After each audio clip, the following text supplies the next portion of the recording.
Salam berjuang-juang, nah di Bapak Tura Rasulina, semoga kita semua sehat, tidak kekurangan satu apapun, dan masih bisa bersyukur dalam keadaan apapun. Amin.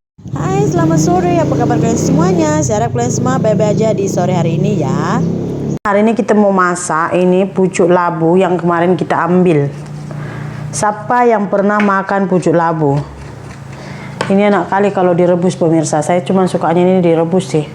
Karena dia teksturnya itu kalau udah direbus dia itu lembek. Jadi kalau misalnya kita masak dia udah nggak enak gitu.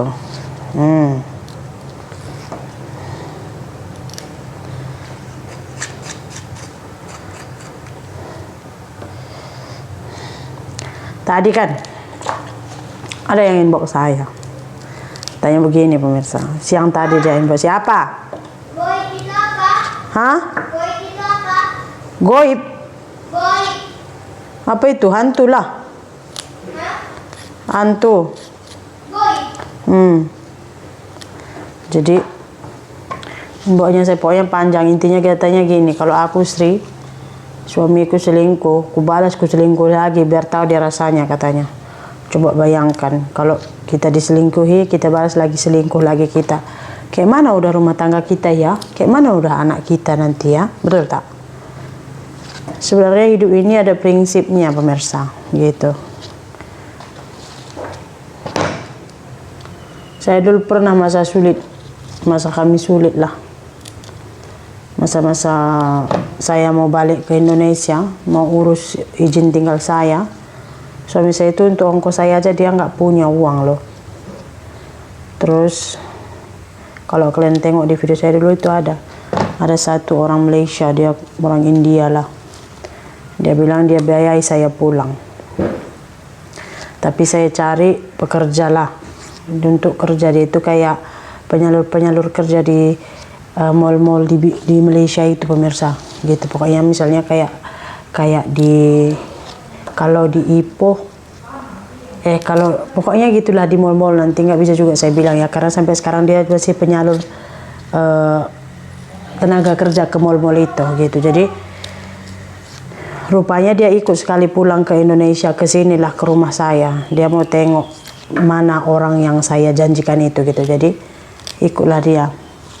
Karena dia tahu macam mana saya sama suami saya itu hidup susah. Masa ini kan utang saya dengan suami saya itu banyak loh. Utang sana sini kita.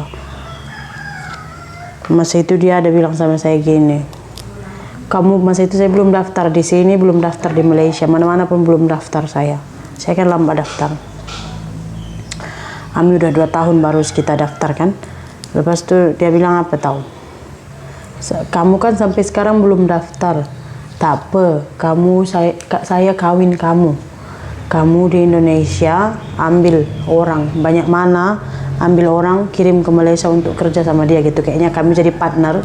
Tapi nggak tahu kenapa dia bilang dia mau kawin saya. Saya buatkan kamu satu rumah.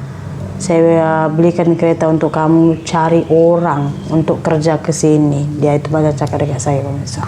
Orang itu. Omongannya itu saya langsung tak pertimbangkan pun. Saya langsung nggak pertimbangkan, saya nggak ingat pun. Gitu pemirsa. Walaupun masa itu saya dengan suami saya sulit kali. Itu si Ami aja baru umur 1 tahun 2 bulan gitulah pemirsa. Masa itu kami sulit. Nggak ada saya ingat apapun. Pokoknya saya pulang, saya ambil pekerja. Ya udah saya pulang 3 hari kok dia di sini. Dia tinggalnya di rumah Bibik Keriting kemarin. Jadi dia kayak bayar Bibik Keriting untuk masak, untuk nasinya, tempat tidurnya gitu. Kayak dia tidur di hotel gitu. Jadi dia bagi kemarin Bibik Keriting 2 juta 3 hari itu. Udah gitu 3 hari dia balik. Lepas itu dia datang sini, udah saya dapatlah pekerja 3 orang. Dia datang sini, saya antarlah orang itu masuk ke Malaysia. Dia janjinya nanti sampai di Malaysia nanti dibuatkan permit. Rupanya udah yang itu family saya tahu, yang di bawah itu udah sampai di Malaysia. Udah kerja, disuruh kerja udah 3 bulan. Paspornya ditahan. Visanya nggak ada terus. Gitu. Jadi mereka ini minta kepastian sama saya. Terakhir kami antar pulang orang itu di blacklist dan pulang karena nggak diurus visanya karena ditipu gitu pemirsa. Sebenarnya kita perempuan ini prinsip hidup ajanya, ya kan. Saya nggak tahu kenapa lah, dari saya gadis lagi menggatal-gatal ini saya nggak suka kan. Dulu ada kawan saya masa kuliah meninggal mamanya, terus bapaknya kawin lagi, couple lah dia sama kakek-kakek gitu. Kakek-kakek ini kaya. Kenapa saya tahu? Karena setiap kali mereka pacaran saya yang ngantar gitu. Nah masa ini kami masuk semester 5 tingkatan 3 kan, masuk semester 5, 6, tinggal 2 semester lagi, tinggal 1 tahun lagi meninggal mamanya. Jadi saya bilang, kenapa kau couple sama kakek-kakek? Nggak ada biaya sekolahku, Sri. Abangku udah, istilahnya abangnya itu kayak, kalau kita bilang sini kayak nyabu-nyabu gitu. Emaknya udah meninggal, bapaknya kawin lagi, kawin sama budak lebih muda lagi, emak tirinya dari dia. Jadi dia couple sama kakek-kakek itu. Saya juga, bapak saya meninggal semester 5 pemirsa, tapi duluan mamanya meninggal. Meninggal bapak saya semester 5 pemirsa. Bukan katakan nggak laku pemirsa, ini foto saya waktu saya semester 5. Tak dilah jelek sangat kan. Cuman prinsip saya, selagi uang itu nggak dari hasil kerja keras saya, nggak dari peluh saya, ianya nggak nikmat gitu. Saya memang nggak suka gitu.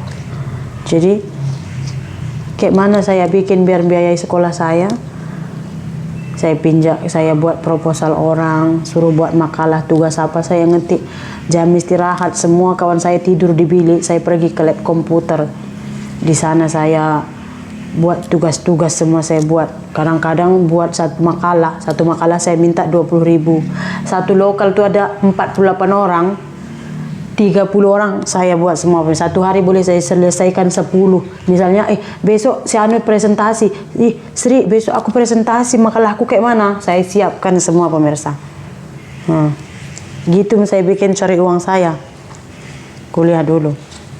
Sampailah ke meja hijaunya, sampailah ke yudisium, biaya kami graduation, semua saya ambil dari situ. Sebenarnya kalau kita usaha ada aja. Cuman kadang-kadang perempuan yang ya mungkin karena ekonomi dia mencari laki orang apa, memang jenis manusia yang nggak mau bekerja keras. Kalau kita mau ada aja jalannya loh. Saya waktu kuliah aja dulu pulang selalu bawa makanan untuk bapak saya. Entah saya hasil dari saya buat tugas. Dulu saya misalnya kan ada tuh orang-orang yang kaya nggak mau capek-capek kan buat skripsi, disuruhnya orang lain gitu.